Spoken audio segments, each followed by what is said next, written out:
Hello there, guys. Self-proclaimed expert gamer, Mystic Games here, to help you guys with a tips and tricks video, kind of, for Cardboard Town. I kind of wanted to do a video on this due to the fact that I made a video called How to Build a Town. It was kind of a joke because it was a blind playthrough for me, and I had no idea what I was doing. But a lot of people clicked on it, and I feel like they actually wanted assistance or, suggestions on the game, so I thought making a video would actually make a lot of sense. So we're going to talk about, for number one, we're going to talk about placement and map awareness. That's very important. So like every time you load up this map, it's slightly different. So there's some water here, there's some trees, mountains, this is your center. This all matters. The map will expand with you as you progress in this game, and you keep putting down more and more pieces, right? But you need to maximize what you have, space-wise, to place things in a way that's going to help you. You also need to look at your deck. If you don't know that, if you're not playing the game long enough where you know like what's in your deck, this is a good idea to just kind of look. What do I have going on? What's in my deck? What's good? What's bad? How much does everything cost? That kind of stuff. That's all good information to have as you're kind of thinking about how you want to make your deck better and what is good and what is not. So that's kind of the first part. You also want to know about your resources up here. You want to know about the trouble meter, kind of want to keep an eye on that. This tells you how much spots you have. So just having an understanding of your interface and what all these things do is very important, and that's your first tip. So when you play stuff, you click on it, you have cards like this. It tells you the cost, tells you how much space it's going to take. This needs to be against a road, so I need to rotate it. If I want to put it there in this spot, I have to rotate it. If I don't want it here, I'd have to rotate it somewhere else, but it has to have a road. So knowing where cards need to be placed and what cards do is very important for your deck and for consistency in this game. This is a roguelike card game at the end of the day, and consistency is very important in achieving any type of victory. So pretty much that's all you need to know for that kind of stuff. Obviously, you're going to have to learn that, look into it yourself to learn. And for more advanced players, at least people that have played a couple of times, you probably know to do this when you start your game. For the second tip, we're going to be talking about quests and upgrades. And I believe those are very important in the general sense of the progression of the game. So quests will help you get like new cards for your deck and different upgrades and that kind of stuff. So completing quests is very important. Quests are cards that are like generally buildings that are red that need to be placed, and they have a negative impact on your board. It's hard to explain in the sense of they're all different by how they're negative. So some of them just drain your resources. Some of them drain your resources, take up a ton of space, and will leave like a red, which I don't have in my hand right now, but around this house, right? I could have a red aura around it on the left, right, like on all these spots where like this color.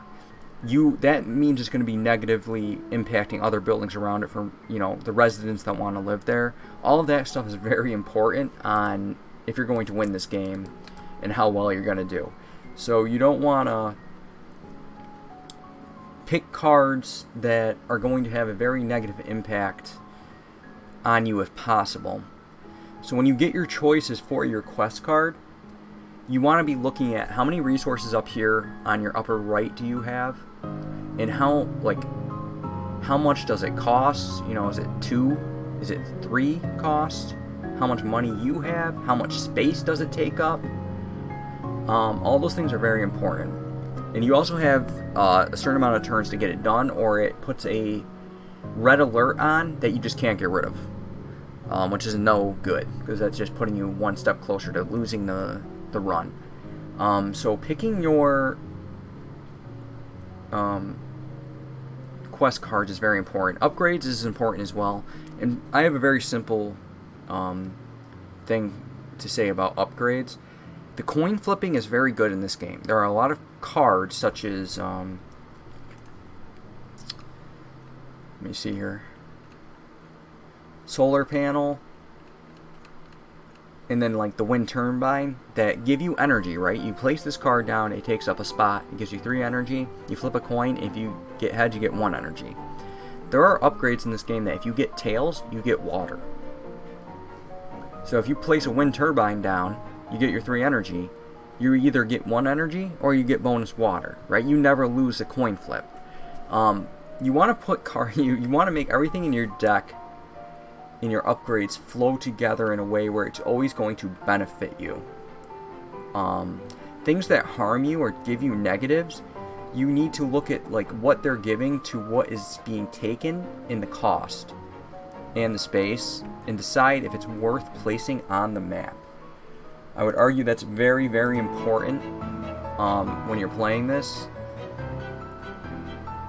And if you start to place things that are going to be very negative, I'm trying to think of something, like really something I consider very negative here. Like, Trailer Park is pretty bad in my opinion.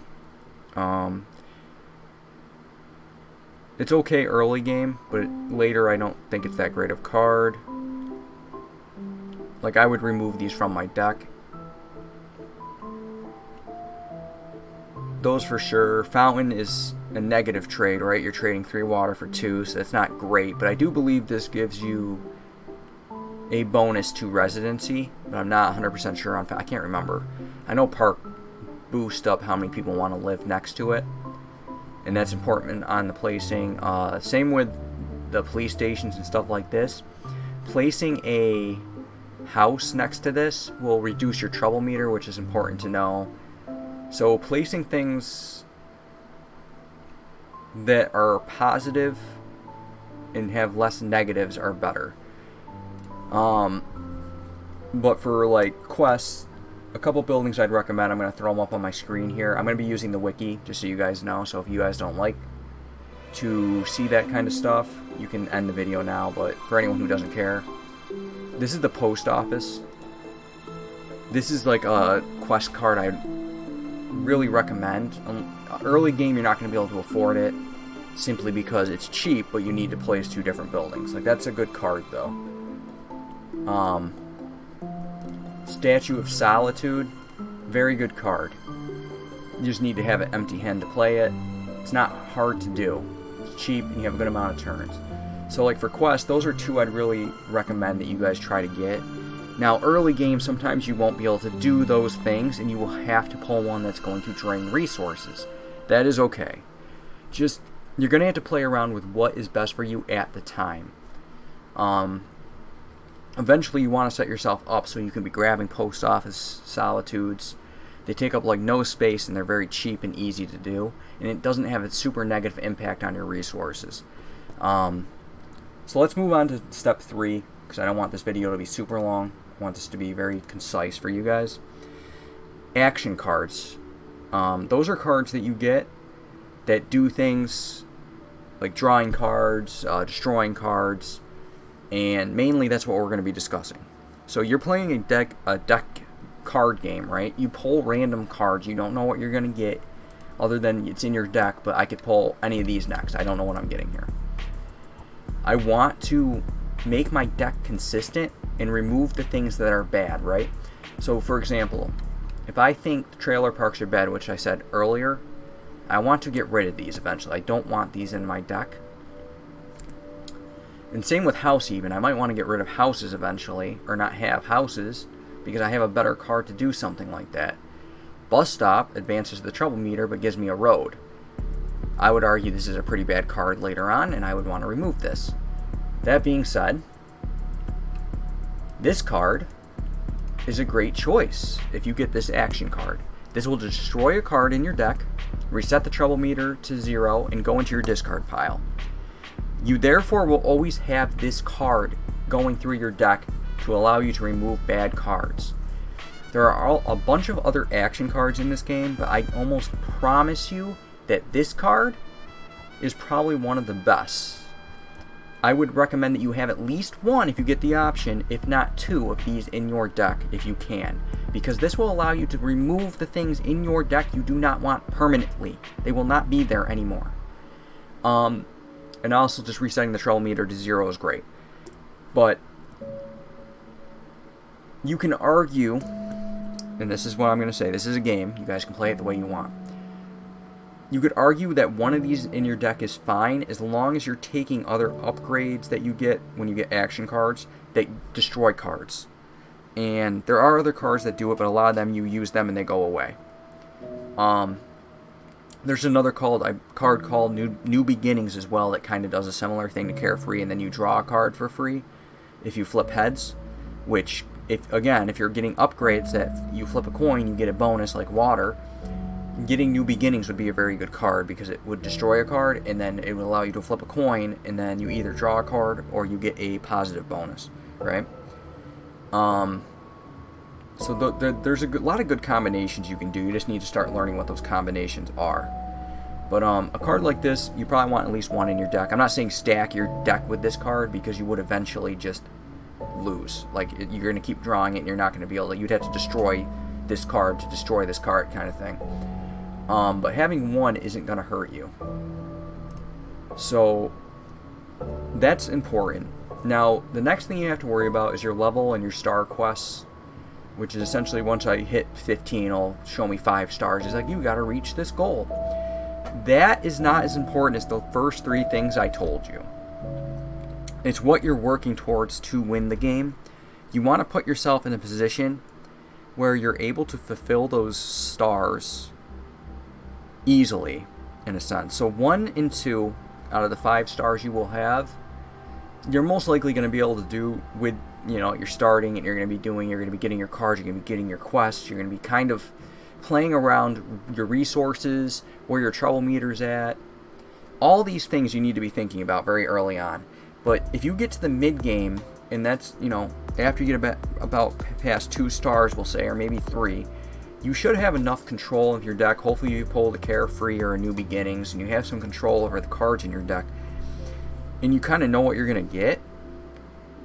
That's when doing the star quest for like 3, 4, 5 will become a lot easier because you're already going to have the consistency in your deck to know you're going to be successful. And there's a lot of things in your deck, right, that can help you prevent the trouble meter from moving. And if you get certain cards later on that are also going to help, you can almost never get trouble meter. And that's, in my second playthrough, I pretty much had a thing that gave, like, all my upgrades just made this I was never going to lose resources. And then on top of that, most of my cards I had built to just, my trouble meter didn't move. It was very rare I got a trouble, like the whole trouble meter to hit. So that's something you guys should be keeping in mind. Just don't rush your star quests. Like, it's not the end of the world if you don't, if you're not super fast. If you're just looking for a victory, I'd recommend that, 1 and 2 you're kind of not going to have a lot of control over when you're doing the star quests. But once you get to 3, 4, if your deck's good and you've built some consistency into it, you're going to be okay. The final thing I got to say is the Mega Projects, which is for anyone who's beat the star quest, you get the Mega Project. And it's going to generally drain a lot of your resources away when you place it down. Just make sure you're prepared. Like, your deck at that point, if you even made it that far, you should be in a good place, but you want to make sure you have an excess of resources, and that you're going to be able to have the space to play it. And it goes back to placement. But there's not much to say about the Mega Project. Just make sure you have the resources. And honestly, if you got to that point, your deck's probably in a good place and you probably have a lot of control over what you're doing. Anyways, that's mostly what I have to say. So I hope this does help people. After making my first video that got quite a bit of views, I thought that this was a good idea and that would really help people progress their gameplay and be more successful. So I wish you the best of luck, and keep on building cardboard towns, guys. Mystic Games out. Have a good one. Later.